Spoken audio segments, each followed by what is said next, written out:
Muito bem, acho que nós já estamos ao vivo. Esperar alguns segundos para o pessoal se conectar e aí já começamos.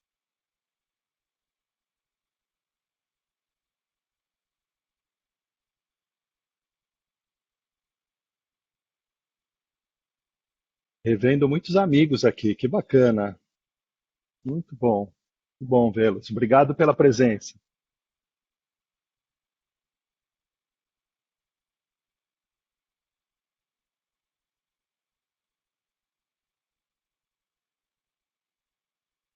Mais alguns segundos. Estamos aguardando que pessoas que estavam na sala de espera se conectem. Nossos palestrantes já estão aqui.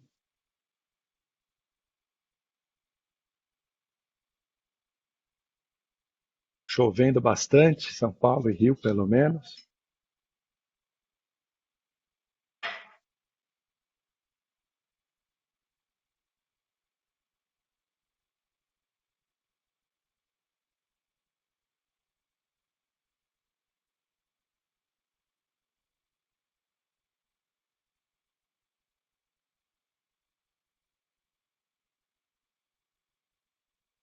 Bem,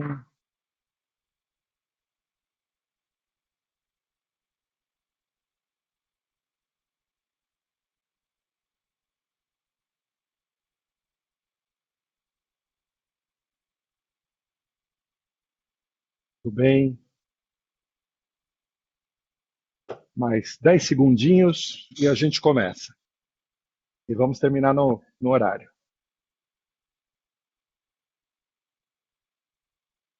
Bem,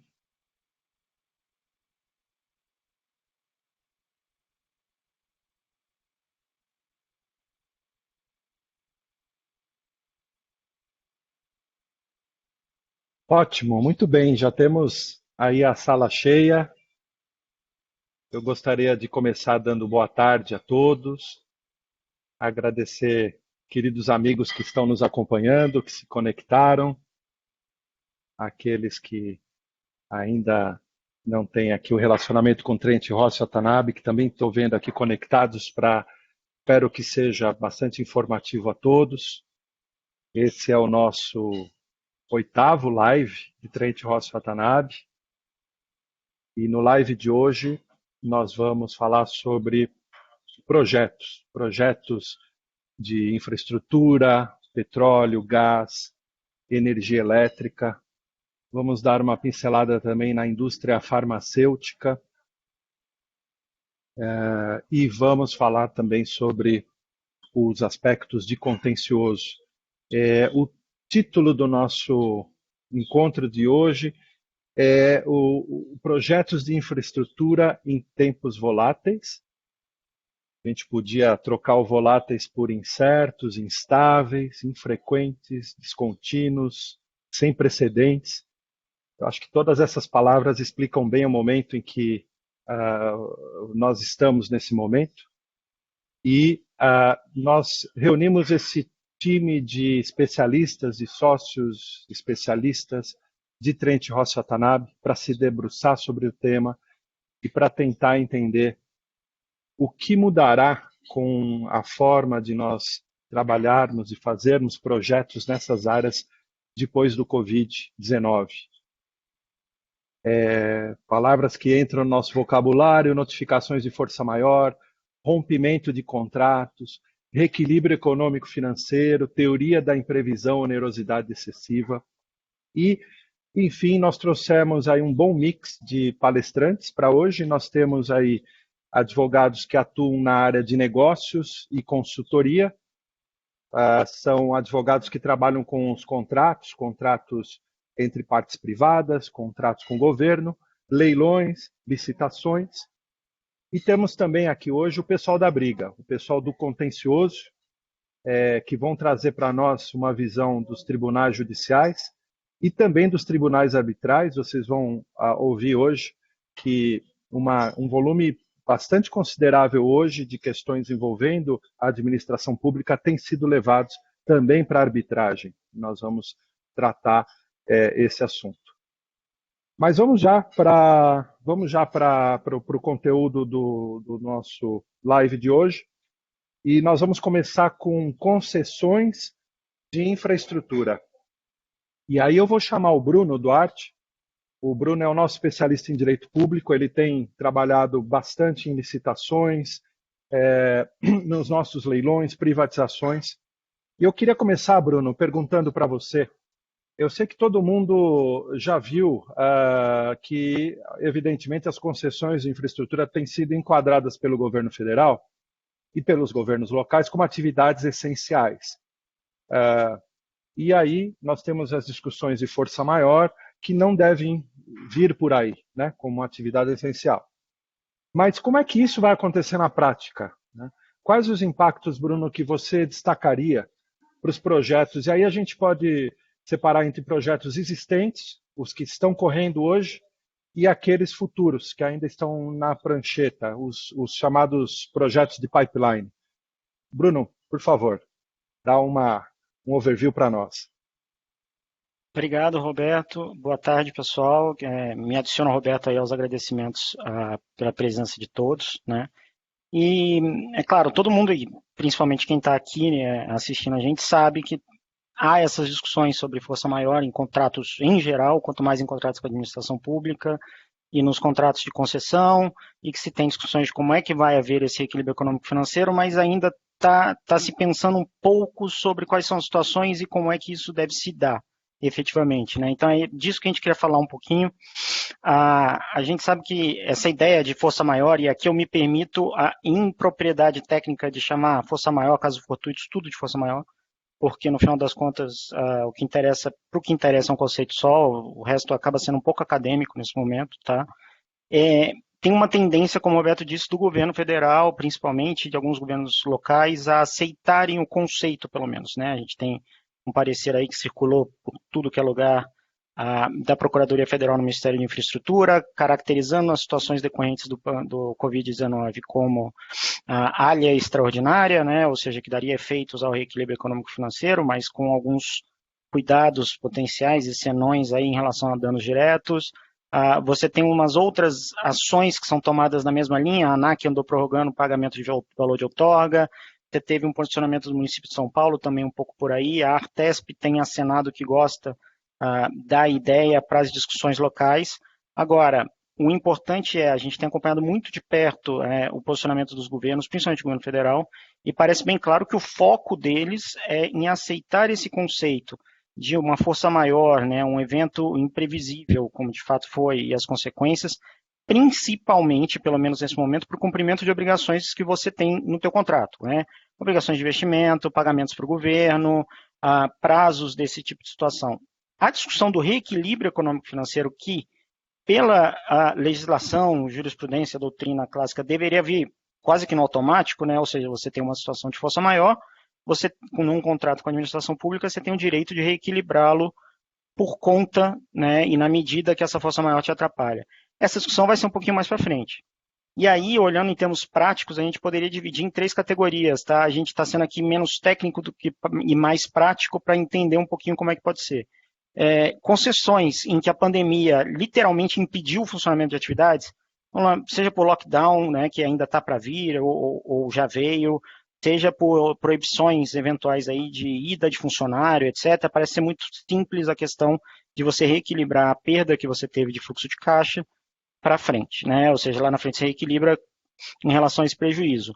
Você tem uma segunda categoria que tem uma discussão jurídica boa e que no normal deveria ser aceita, mas a gente sabe que pode haver algum tipo de resistência, que são aquelas concessões que são relacionadas a fluxo de gente, vamos dizer assim. Então você tem transporte de pessoas, aeroportos, rodovias nesse sentido, você tem uma discussão que é um pouco diferente, mas ainda a essência e o núcleo duro dessa concessão é relacionada ao fluxo. E o Burini e o Joaquim, que vão tratar aí da parte da briga, como disse o Roberto, podem entrar um pouquinho mais nessa questão toda da prova, né? Essas você também tem um racional. Você tem um terceiro tipo de concessão, que é aquela que vai sofrer os reflexos econômicos só, né? Então você tem terminais portuários, por exemplo, de carga, etc. Esses vão, termos práticos, novamente, né? Possivelmente tem um pouco mais de dificuldade. Claro que existem agências reguladoras que fazem simplesmente fluxo de caixa para definir, né, reequilíbrios econômicos financeiros, mas à medida que isso passe a ter uma quantidade grande e de peso para os caixas dos governos, as consequências, pode ser que se passe a utilizar essas, quanto mais perto de indireto for, né, indiretos teoricamente já não poderiam, mais perto de indireto for, mais se passe a ter uma resistência do governo, pode levar a disputas administrativas, arbitragens, judicializações que a gente vai ver um pouco mais para frente. Um outro ponto interessante é que o governo, a gente vai sair dessa crise com contratos desbalanceados e um governo sem caixa, né?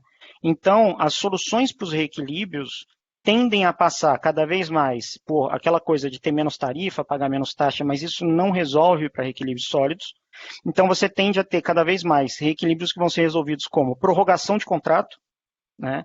Muito embora o TCU recentemente tenha tido um posicionamento de que esse tipo de prorrogação de contrato foi específico para o setor portuário, mas a lógica é a mesma, deveria ser a última opção, né? Mas eu acho que é a última opção que pode chegar muito rápido, e potencialmente indenizações a serem pagas pelo próximo arrendatário no edital. Isso também é uma solução que pode vir a ser adotada.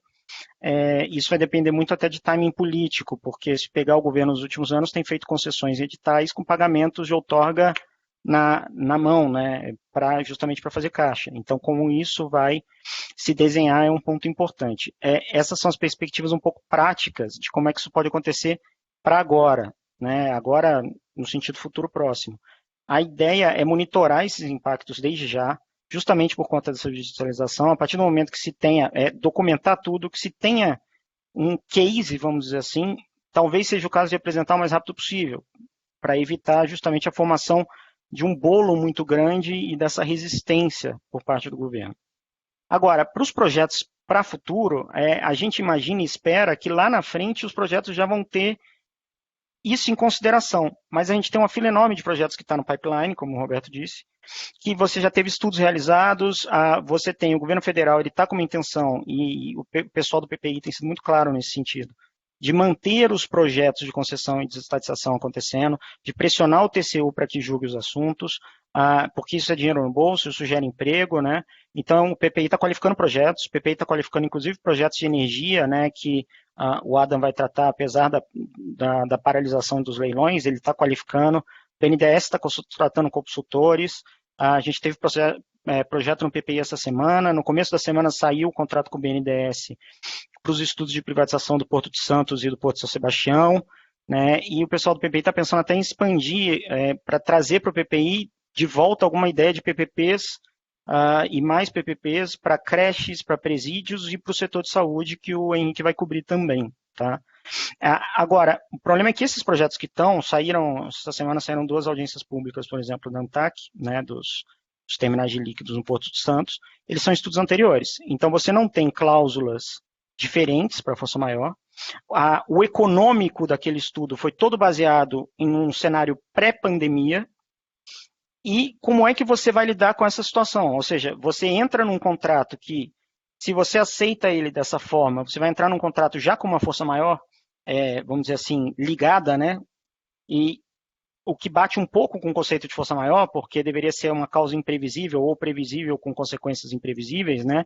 E, ao mesmo tempo, você tem todo o econômico que ele é bolado e desenhado, valores a serem pagos, valor global de contrato, etc., com base numa economia que não vai ser a economia que a gente vai ter mais para frente, né? Isso é fundamental para esses projetos que estão andando agora, e a nossa sugestão número 1 audiência e consulta pública é o momento ideal, tá? É o momento ideal em que você vai poder pegar esses contratos, essas minutas de contrato, dissecar e questioná-los, seja fazer um questionamento técnico-econômico com um cenário novo, seja questionar, olha, a gente precisa ter uma posição aqui firme em relação à pandemia, né? A gente precisa deixar claro que a pandemia é uma força maior e que a gente vai iniciar um contrato com uma situação de força maior, ou até você, por exemplo, como o Henrique tem feito em discussões aí do setor de farma, você criar uma database e dizer o seguinte, olha, se houver situações de força maior no momento pós-estudos, o que inclui já esse momento de pandemia, eles são passíveis de reequilíbrio, porque senão fica muito complicado, e eu acho que como essa audiência pública, essas 2 audiências públicas da ANTAC vão ser relevantes, porque são projetos muito, muito grandes, um é de 2 bilhões e qualquer coisa, outro de 7. Então, essa discussão vai aparecer no meio da consulta pública, vale a pena, até quem não estiver interessado no setor, ficar de olho, né?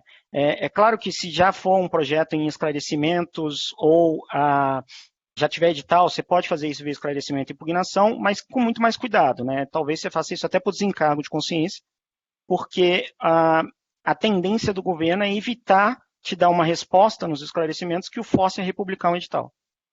Então, talvez haja uma maneira de fazer um ajuste, de sugerir isso, mas com muito mais cuidado, né? O foco deve ser nas audiências públicas. Acho que o resumo dessa discussão de força maior e equilíbrio, para quem tem contrato hoje e para quem está querendo ter contrato no futuro próximo, é esse. E agora a gente vai passar umas análises um pouquinho mais específicas também. Eu volto para o Roberto.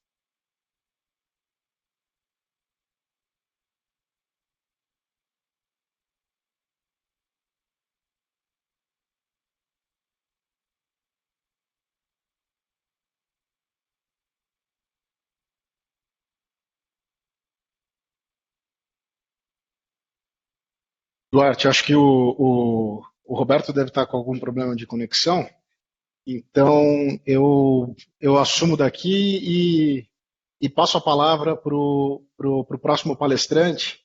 Ah, Adam, você com a palavra, por favor.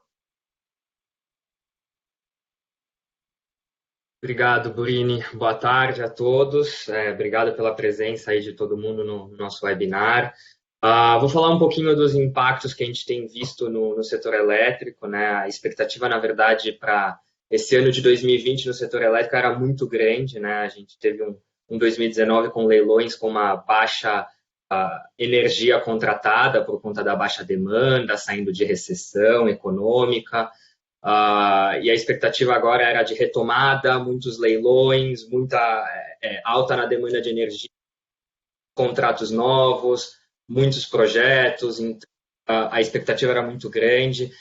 Tinha também algumas questões regulatórias resolvidas ali no pipeline, né?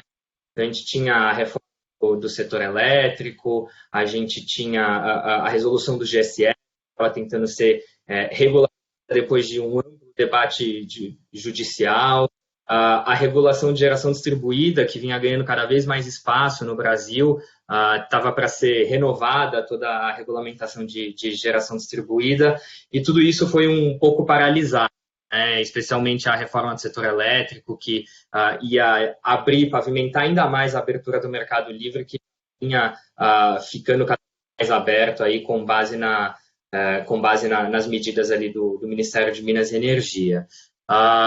Outra coisa que também a gente tinha expectativa era com relação a M&As dentro do setor, privatizações, mas a pandemia mudou um pouco esse cenário, né? A gente começou a sentir alguns efeitos da pandemia mesmo antes de ela chegar de fato no Brasil, né?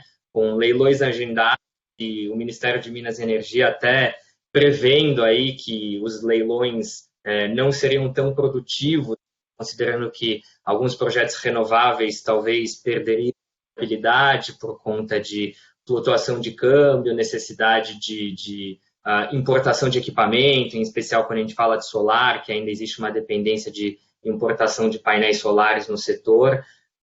E essa semana, inclusive, embora o Bruno tenha comentado que incluíram os leilões no PPI, né, na lista do PPI, na verdade, o Ministério de Minas, o próprio ministro Albuquerque essa semana, que houve uma retração de 20% no consumo de energia desde o início da pandemia aqui no Brasil, né?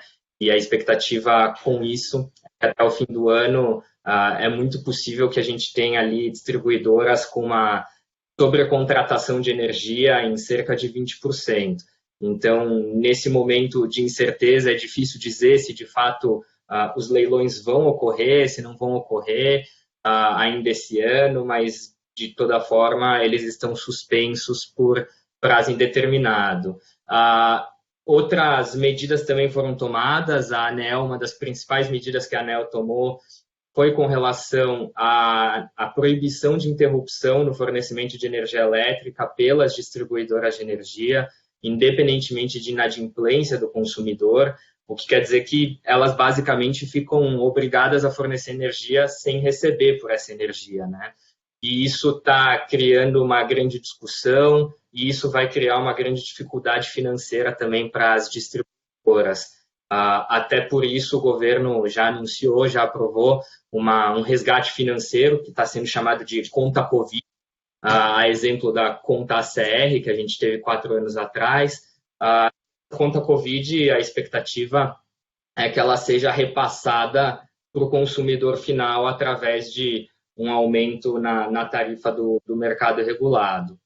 Agora, um ponto positivo também desse aumento na tarifa do mercado regulado é que isso vai incentivar ainda mais os projetos no mercado livre, né?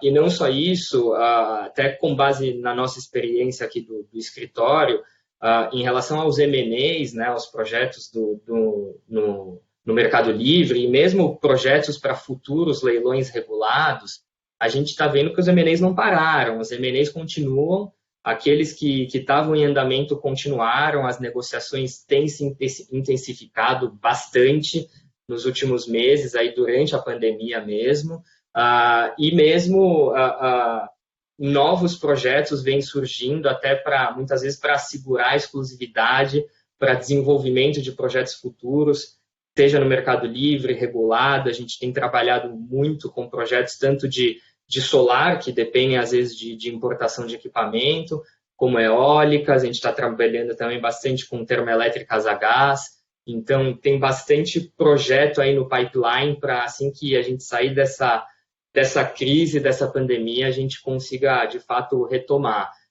Claro que para esses leilões acontecerem, a gente vai precisar de uma retomada na economia para aumentar a demanda de energia. Alguns casos que a gente tem visto com relação aos projetos, acho que a gente pode até separar por etapas, né, de projetos em desenvolvimento, projetos em construção e projetos em operação. Projetos em desenvolvimento, por exemplo, a gente tem sentido aí, discutido com clientes dificuldades relacionadas a, eventualmente, obter uma licença ambiental ou transferir uma licença para poder adquirir o projeto. Então, agora, nesses tempos de pandemia, a gente está vendo aí alguns órgãos de mais difícil acesso, dependendo da região do país, uma demora maior na resposta, na tomada de medidas. Então, está complicando um pouco em termos de prazo, e isso pode eventualmente impactar na expectativa ali no timeline do projeto. Com relação aos projetos em construção, a gente já está vendo outros problemas, aí já problemas mais contratuais, né? O Bruno mencionou a força maior, então força maior de fato é um que está entrando bastante, especialmente naqueles municípios ou estados que tem alguma medida, algum decreto que demande a suspensão do projeto, da obra, algo nesse sentido. Então, nesses casos, realmente a gente está vendo aí uma discussão maior contratual a respeito de cláusulas de força maior. E com relação aos projetos em operação, fica um pouco mais fácil, porque os projetos já estão lá, já estão funcionando, já foram construídos, toda aquela etapa contratual já passou, e a parte contratual no sentido de fornecimento de energia mesmo, esse está sendo mantido, até porque todos os governos de estado, até agora que a gente tem visto, e mesmo o governo federal, nos decretos tem considerado a atividade de geração de energia como uma atividade essencial que não deve ser interrompida durante a pandemia. Inclusive, só trazendo aqui um ponto interessante sobre a força maior, é importante também a gente avaliar, nesses casos, o empreendedor, em especial, ele tem duas pontas no caso da força maior. Ele tem a ponta do suprimento de energia, em que ele é o contratado, né? Ele é contratado para fornecer energia, e ele tem a ponta em que ele é o contratante, em que ele contrata a construção, contrata o fornecimento de material e equipamento. Então, é importante que haja, e a gente tem visto os clientes se preocupando bastante com isso, é importante que haja o casamento entre essas cláusulas nos diversos contratos. Isso porque, senão, o empreendedor assume um risco de ter que reconhecer ali uma força maior e escusar o cumprimento de alguma obrigação no contrato de construção e não receber o mesmo reconhecimento na obrigação dele de fornecer energia no contrato de compra e venda de energia elétrica. Então, é importante ter isso em mente, ter em mente esse casamento. O descasamento pode gerar grandes riscos, e inclusive a gente tem visto aí bastante noticiado, a gente tem visto também aqui no escritório, muitas notificações de força maior, em especial por parte de consumidores no Mercado Livre, consumidores que tiveram fábrica fechada, o consumo reduziu, diminuição da quantidade de funcionários, produção. Então, eles reduziram bastante essa demanda, esse consumo de energia, e isso pode gerar uma nova onda de judicialização, logo agora que a gente estava para encerrar a questão da judicialização do GSF, e o Gurini e o Joaquim vão falar um pouco mais a respeito dessa judicialização, tanto no judiciário mesmo, como nos tribunais arbitrais. Isso. Passo para o Roberto. Obrigado, Adam. Espero que todos me ouçam agora. Estão me ouvindo? Não me ouvem? Me ouvem? Ótimo. Muito bem. Eu vou agora para uma área que foi ainda mais afetada, talvez a mais afetada de todas, que é a área de petróleo e gás. É uma área que estava se recuperando e agora, por fatores aí, não somente do Covid-19, da pandemia, mas também por uma outra conjuntura aí de fatores globais, geopolíticos, está vivendo uma grande crise, que é o petróleo e gás natural. E nesse ponto que eu vou pedir para a Daniele Valois. A Daniele é a nossa sócia especialista em petróleo e gás, ela fica no nosso escritório do Rio de Janeiro. Daniele, eu gostaria que você desse aqui para nós a sua visão sobre os impactos dessa crise na indústria de petróleo e gás, na indústria brasileira, e os desafios que você vê do ponto de vista jurídico para as empresas aí enfrentarem esse desafio. Antes da Daniele responder, eu só queria avisar a quem nos ouve, quem nos vê, que se vocês tiverem perguntas, você vai ver aí no canto direito da sua tela, tem um linkzinho chamado Q&A para as perguntas e respostas. Então, se você tiver alguma pergunta, quiser fazê-la aqui por escrito, a gente tenta no final, com tempo, respondê-las, ou então depois do evento também, tá? Está aberto o canal. Mas, Daniela, por favor, vamos falar de petróleo e gás. Obrigada. Boa tarde, pessoal. É um prazer estar falando com vocês hoje do Office.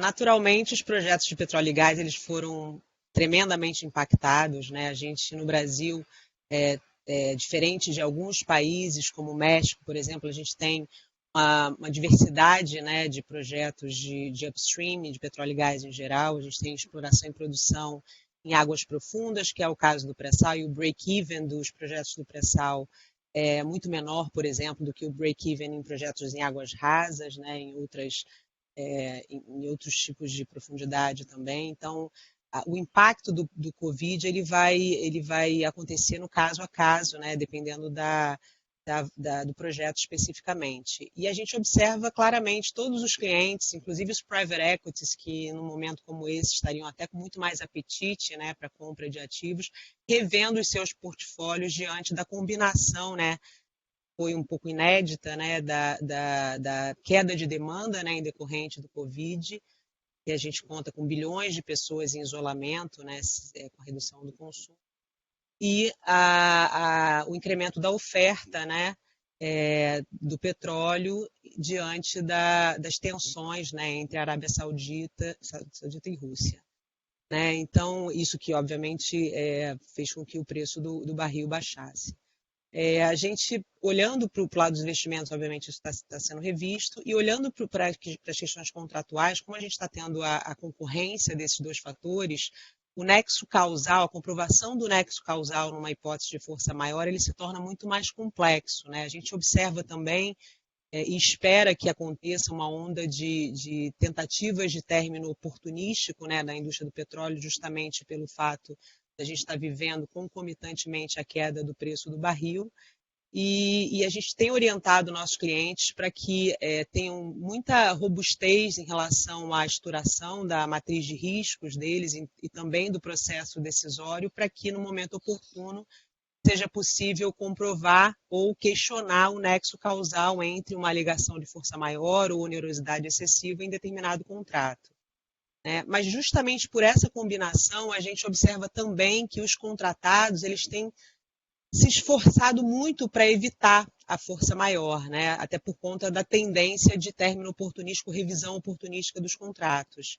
Então, a gente tem observado muitos contratados tentando meios alternativos, de forma até muito criativas, né, de cumprimento do contrato, porque embora a atividade de petróleo e gás seja uma atividade essencial e todos os decretos, quase todos os decretos prevêem expressamente o carve-out da atividade de exploração e produção, naturalmente existe um impacto, né, pelas atividades acessórias de housing, de transporte, que podem, de fato, impactar diretamente a execução da atividade do petróleo, fora a própria contaminação num FPSO ou em alguma unidade em que as empresas dos mais elos da cadeia da indústria do petróleo estejam atuantes, né?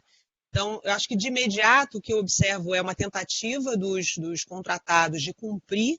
E aí, como eles vão tentar a todo custo cumprir esse contrato, naturalmente eles vão ter custos adicionais no cumprimento desse contrato, que pode gerar pedidos, né, de revisão contratual por onerosidade excessiva. Eu acho que a tendência maior no momento que a gente vive a indústria do petróleo é de tentativa de revisão do contrato diante do impacto severo do aumento de custo na tentativa de cumprimento do contrato, né? Isso no impacto imediato. A longo prazo, eu sinceramente acredito que vai haver uma tendência de transformação ou de evolução da natureza dos contratos entre oil companies e o que a gente chama de key contractors, né? Eu acho que a natureza transacional desses contratos pode tender a se transformar e a evoluir para uma natureza mais colaborativa, em que haja um benefício mútuo entre contratante e contratado, em que haja, obviamente, também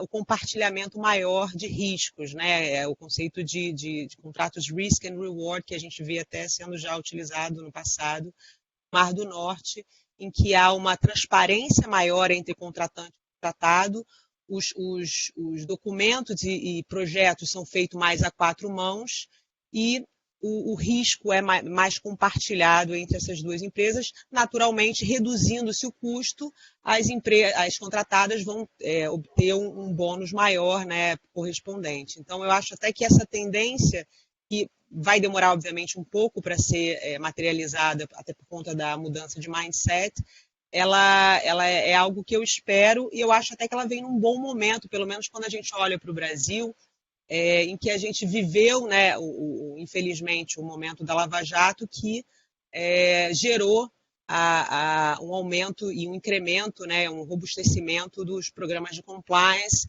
e o fortalecimento dos critérios de governança que as empresas vivem, né? Eu acho que agora, melhor do que antes, a gente está preparado para a evolução da natureza da contratação entre oil companies e contratados, né? Então, em relação às contratadas, é esse que a evolução que eu vislumbro nesse momento pós-Covid.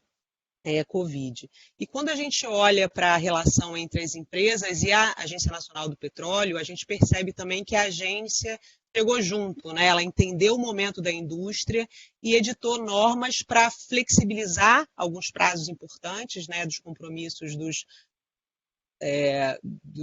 contratados, dos concessionários, né, e dos contratantes das partilhas de produção, e também se antecipou para editar a resolução de descomissionamento nesse momento tão oportuno, né, porque a gente imagina que muitas empresas vão rever os seus portfólios e com a queda do barril, do preço do barril, muitos dos projetos que tinham o NPV positivo podem perder a a economicidade, né? Então, talvez a gente perceba também nos próximos meses um movimento de devolução, né, de áreas e a edição da resolução de descomissionamento ela traz uma certa segurança, né, para as empresas que já estavam começando a se preparar para o descomissionamento. É claro que existem muitas críticas, né, em relação à resolução que foi editada, porque é uma resolução que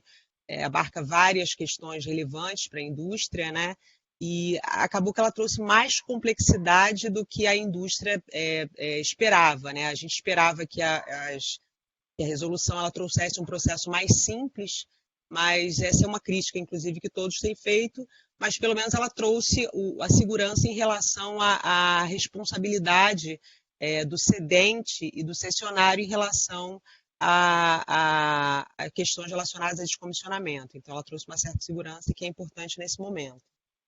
Em relação à ANP também, no longo prazo, né, eu acredito que a agência, né, e todas as empresas, obviamente, elas tenderão a reavaliar as empresas, no caso, os seus programas, as suas políticas de HSE e a agência, os normativos sobre HSE, para focar um pouco mais do que se focava antes em questões de saúde, né?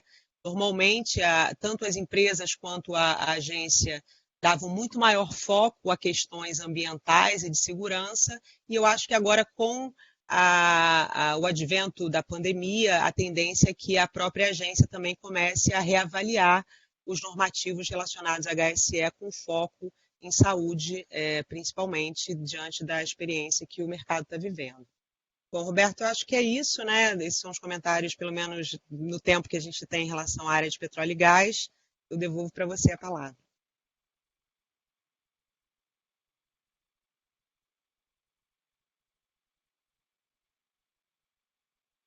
Roberto, acho que seu microfone está no mudo. Vocês me ouvem agora?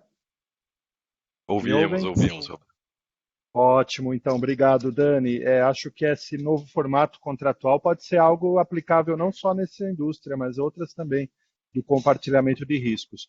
Mas vamos lá, vamos para uma outra indústria agora, e aí você que está nos ouvindo vai falar, pô, indústria farmacêutica. Peraí, eu tô no live correto aqui?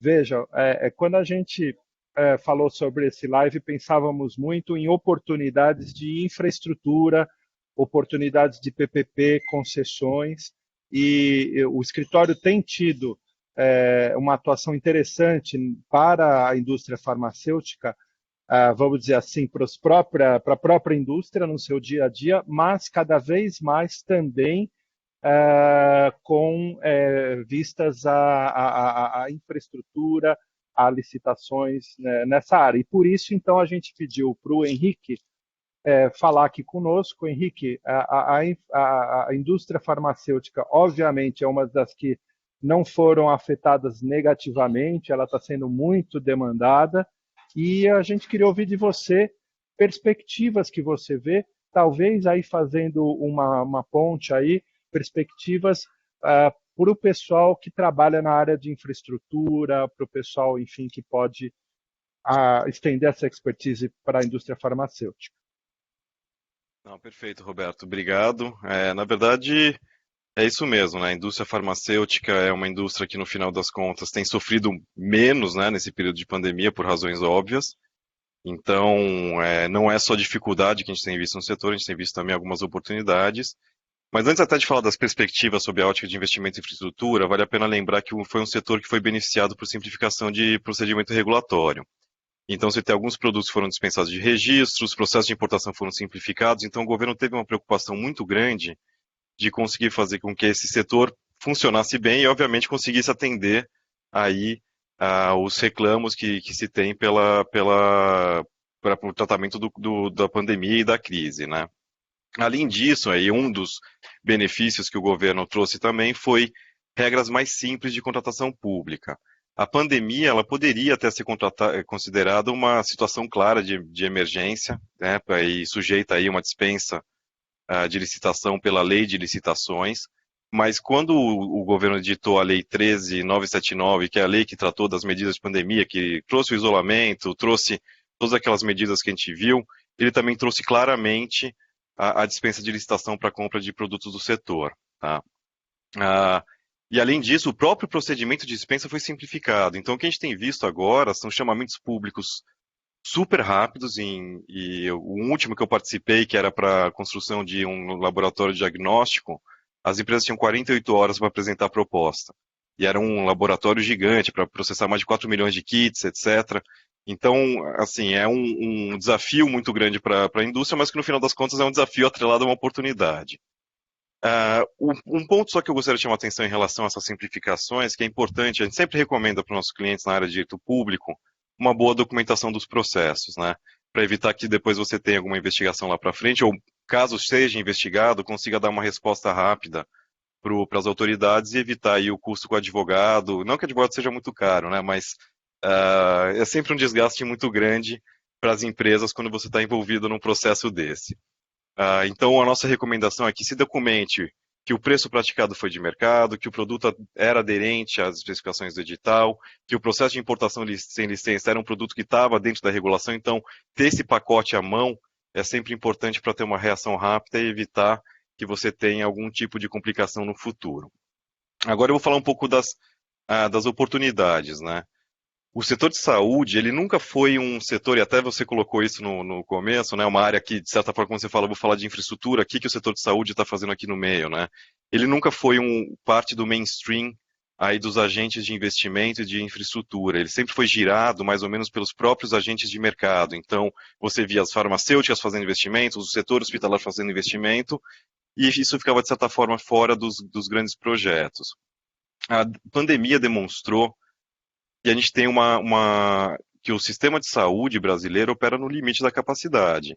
Então, se há muita demanda, você tem muita possibilidade de investimento. Então, eu vejo que o setor hospitalar de assistência à saúde, falando de serviço de saúde, é um setor passível de investimentos, são investimentos massivos. A construção de um hospital não sai por menos de centenas de milhões de reais, bilhões de reais. Então, é importante, é um setor que tem um bom potencial para entrar aí na lista de investimentos prioritários. Apesar de ser um pouco mais complexo, a gestão hospitalar ela traz mais risco, ela tem um perfil de risco adicional. Eu entendo que é um setor que tem um bom retorno, até porque a demanda ela é praticamente inelástica, né? Ou seja, no momento de crise, saúde continua aí no radar das pessoas. Então, eu entendo que é um setor que vale a pena, para aqueles que não são do setor ainda, olhar como oportunidades interessantes de investimento. E nesse sentido, eu imagino também que os governos despertem novamente para a realidade das PPPs na área da saúde. O Bruno mencionou na apresentação dele que já há algumas iniciativas. A gente viu um movimento bastante grande de PPPs na área de saúde em 2010, 2012, 2008 até 2012, você tinha algum movimento, mas isso, de certa forma, foi congelado. O que se viu foi mais parcerias mesmo, só para operação de hospitais públicos, de infraestrutura já instalada. Mas eu entendo que com a pandemia, se o governo percebeu que precisa ter uma cobertura maior. Eu vejo só um pouco de dificuldade para se fazer isso nos próximos 2 anos, porque, como o Bruno mencionou também, o governo vai estar quebrado, né? E uma das condições para fazer uma PPP na área da saúde é que você tenha liquidez corrente, porque, no final das contas, todo o pagamento ao concessionário vem do governo, não tem tarifa a ser cobrada. Então, a dificuldade de caixa pode ser algo que atrase um pouco esses investimentos. E ainda o que a gente tem visto, e eu acho que é um outro área que pode ter algum desenvolvimento, é investimento em linha de produção local de medicamento, vacina e produto para a saúde. Eu acho que já houve a pandemia, ela trouxe essa percepção de que a produção local desse tipo de produto é uma matéria de segurança nacional. A gente viu, nesse momento, governos brigando por fornecedores. Teve até um caso curioso, né? A Itália comprou 2.000 ventiladores da China, o avião parou na República Tcheca e o produto foi confiscado pelo governo tcheco. Então, a questão de você ter produção local, ela tem um componente de interesse nacional. Só como exemplo, o governo americano financiou, faz uns 5 anos, uma planta de influenza lá nos Estados Unidos. O governo americano investiu 150 milhões de dólares na planta. porque eles consideraram, foi inclusive aprovado pelo Senado, consideraram que a vacina é um insumo de segurança nacional. Eles criaram uma agência específica para poder identificar oportunidades de produção de medicamentos e produtos para a saúde que são essenciais para a população. O Brasil já teve um programa desse, bastante ambicioso, que era o que chamava o Parque Tecnológico da Saúde, o Complexo Tecnológico da Saúde, que era implementado por meio das parcerias de desenvolvimento produtivo, que PDPs, não PPPs, PDPs, e o problema é que ela teve algumas dificuldades e acabou saindo um pouco da agenda governamental. Eu imagino que com a pandemia e com essa realidade de que os insumos para a saúde são escassos, o governo retome essas iniciativas e a construção de uma fábrica de vacinas, medicamentos ou de produtos para a saúde é um investimento massivo também. Então ele é elegível a Project Finance, ele é elegível também a linhas de financiamento, uma planta de vacina, como eu disse, a da influenza, o governo americano aportou 150 milhões de dólares e o parceiro privado aportou mais 300 milhões de dólares. Então eram 500 milhões de dólares de investimento em uma planta dessa. Então eu imagino que com essa realidade, a pandemia ela trouxe a saúde novamente para uma agenda de que é um setor que precisa de investimento e que os investimentos eles são investimentos bons, são investimentos positivos. Então, vamos ver como o que se desenvolve aí pela frente, mas eu acho que existe um bom potencial e quem é um investidor profissional ou empresas de infraestrutura deveriam ficar atentos a essas oportunidades, porque eles vão entrar como projetos prioritários de infraestrutura aí para frente. Obrigado, Henrique. Espero que eu, pelo menos que não sou dessa área, aprendi um pouco hoje com você. Espero que quem nos ouça também. E, sem dúvida, está mais do que nunca na pauta da indústria de infraestrutura. Eu queria agora terminar, nós temos 10 minutos, e eu queria dar esses 10 minutos para os nossos dois advogados, nossos sócios da área do contencioso.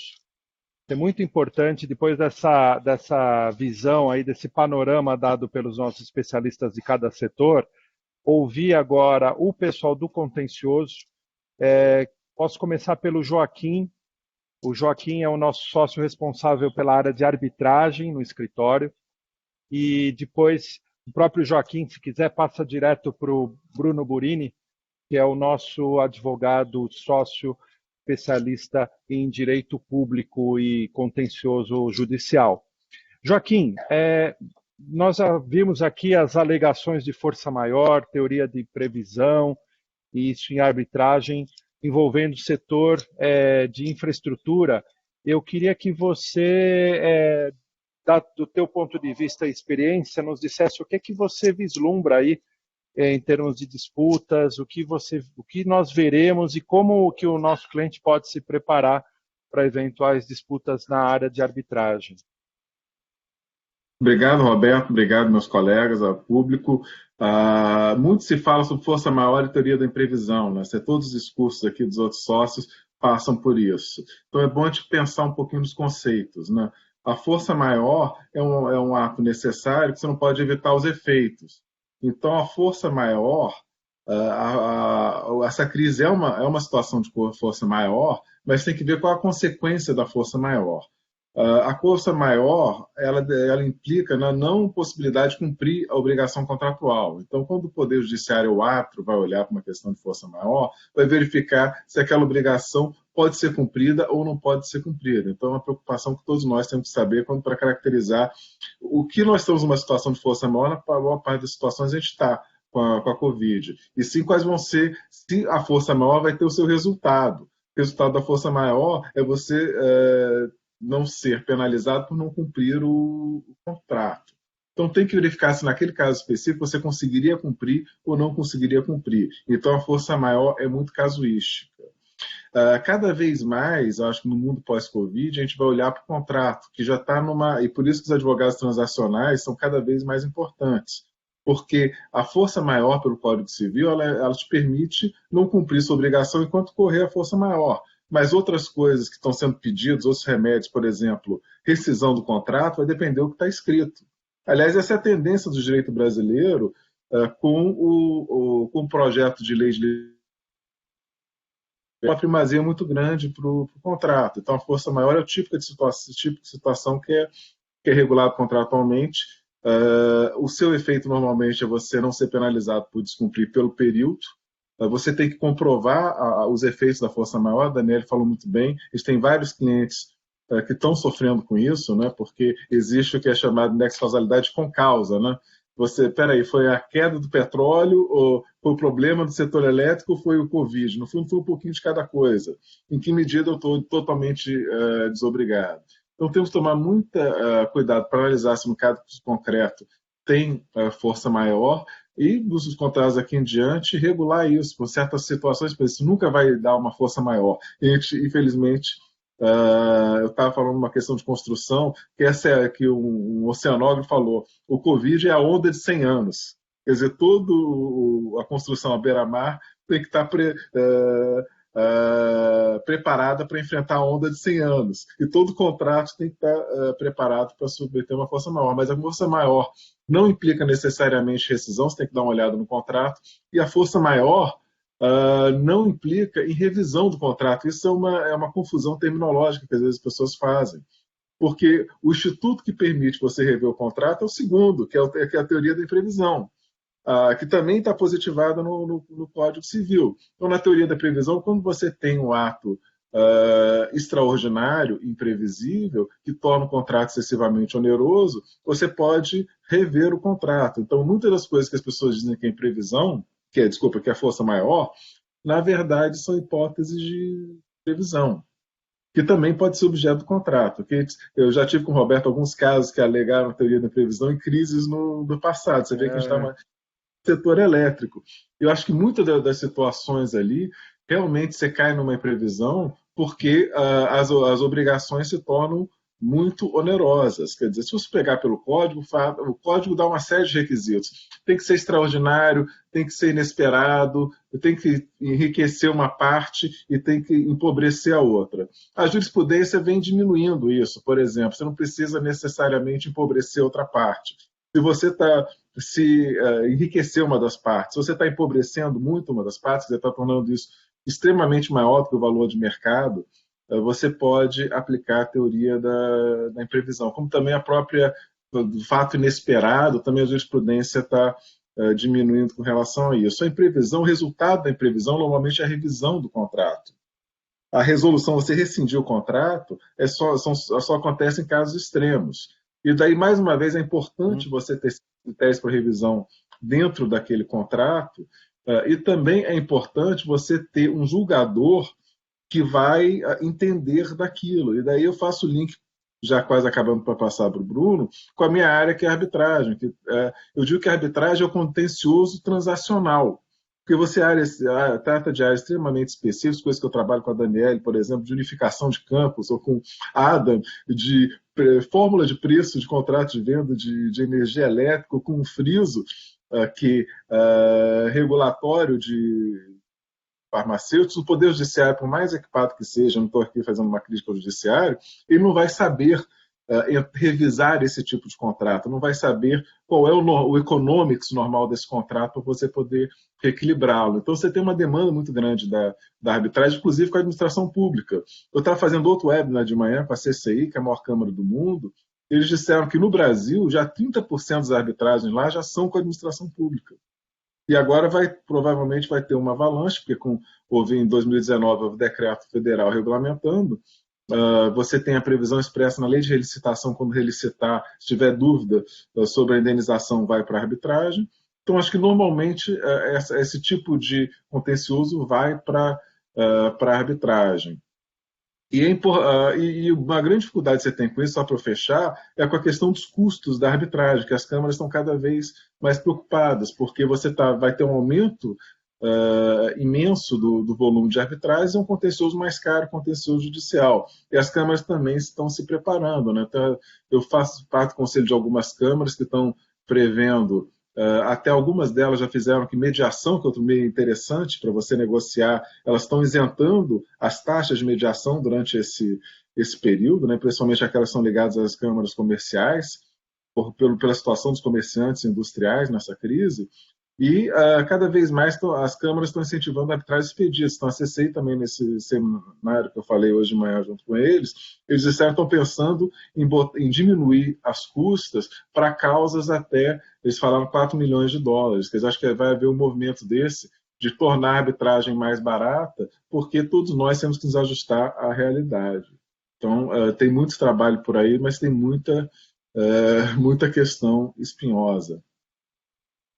Obrigado, obrigado, Joaquim. Eu trabalho muito com o Bruno, né? Vamos lá, Bruno. Vamos ouvir agora os tribunais judiciais. O que você traz para a gente? O que você pode trazer, né? Porque é algo sem precedente. Por favor. Obrigado, Roberto. Boa tarde a todos. Acho que o contencioso judicial ele é um pouco aquilo que a gente já está acostumado, mas ele vai sofrer algumas adaptações em relação à crise.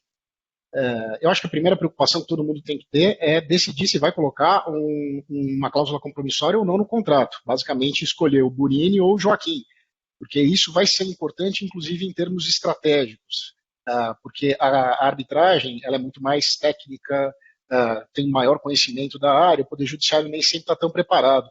Isso faz parte da análise estratégica do caso e da sua posição também. O Poder Judiciário ele oferece uma ferramenta que a arbitragem tem também, mas que certamente pode ser determinante para a discussão, né? Para a discussão a respeito do Covid, ou então pós-Covid, ou então os efeitos de avalanche de processos judiciais, que é o tema das liminares. Acho que as liminares os processos, obviamente você pode escolher um mandado de segurança ou uma ação ordinária para revisitar o contrato por conta da força maior, mas certamente você vai estar muito preocupado com a contenção imediata dos efeitos nocivos que a crise tem sobre o seu negócio.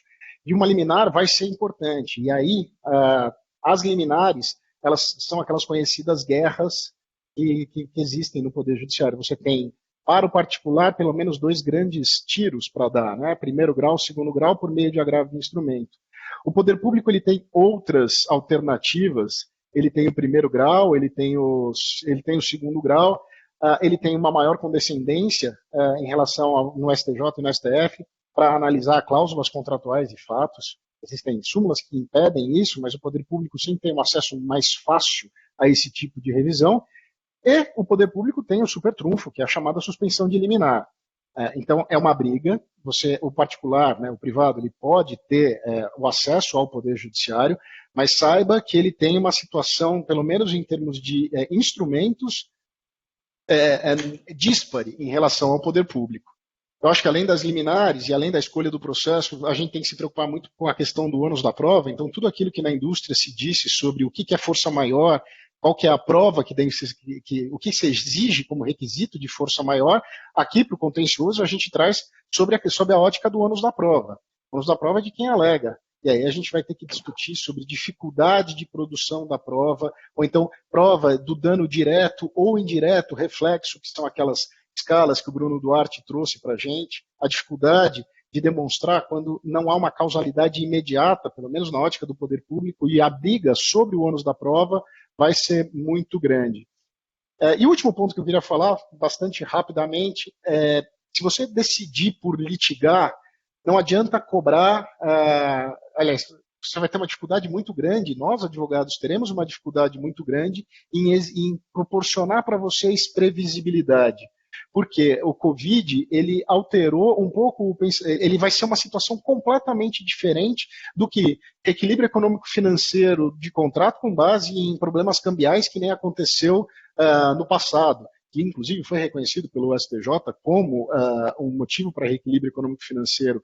Hoje parece que nem tanto, e o Covid vai ser uma nova abordagem. Então, se você buscar jurisprudência sobre isso, você vai buscar alguma coisa incipiente ainda em primeiro ou segundo grau, mas jamais um posicionamento definitivo e que possa atribuir segurança, um standard de tranquilidade, ou pelo menos um standard para permitir um assessment para todas as empresas. Então, a mensagem a gente vive um momento de incerteza inclusive judicial, sobre como o Poder Judiciário vai enxergar a crise do Covid, os reequilíbrios e a interpretação da força maior. Mais do que isso, a gente não pode oferecer. O que a gente pode oferecer realmente é uma medida judicial que pode ser proposta numa situação realmente de emergência para as partes poderem brigar sobre as liminares e esperar esse processo ter o seu julgamento normal, coisa que na justiça hoje tem demorado de 4 a 10 anos. Então, essas as considerações que eu queria passar para vocês. Obrigado, Roberto. Passo a palavra. Obrigado, Burini. E obrigado por ter terminado em cima da pinta. É isso aí, 1 hora. Eu espero que tenha sido bom para os que nos ouviram. Agradeço a todos que ficaram ao fim. Recomendo àqueles que queiram saber mais sobre o tema, nós temos no nosso site de trenterosswatanabe.com um hub com todas as informações, materiais, vídeos a respeito do Covid. Temos ali uma força-tarefa chamada Covid 360 graus, onde você vai encontrar não somente do ponto de vista de infraestrutura como hoje, mas trabalhista e fiscal, enfim, outros especialistas que têm os nossos clientes a entender, enfrentar e superar esse momento de crise. Mais uma vez, muito obrigado a todos e uma boa tarde, bom final de semana. Até logo.